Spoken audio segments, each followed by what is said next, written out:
Hello everyone, this is Muhammad Aslam Al Hindi and you are learning SolidWorks 2018, and today we are going to work on a comparatively small video which is about a point. For example, we want to place a point for any of our use on any line or any other sketch entity. So we can click on the point and we can place the point wherever we wish. It would be there. We can add dimensions for this point the way we wish.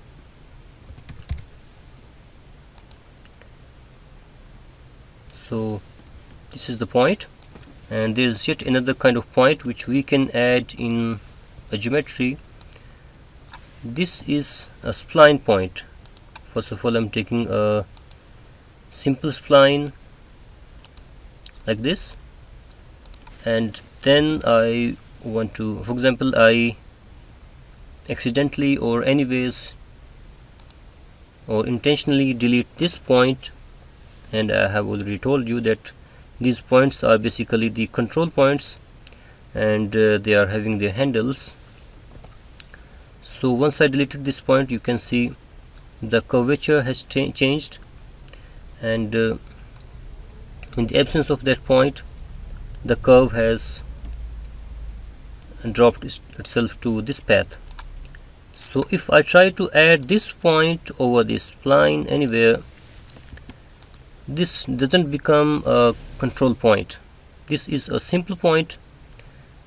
To have a control point again over this spline, I have to click over this spline, and then I have to right click, and then I have to add insert spline point. Now I can add a spline point wherever I wish to add. I'm clicking here, and you can see this new point is having its handle, so this is also a control point. This is a new control point, and I can drag it the way it was earlier, and I can change the things accordingly. So this was a simple point, and this one is a control point added later at a later stage to the spline. So this is the small video for today. Hope you enjoyed this video. Thanks for watching. Have a nice day.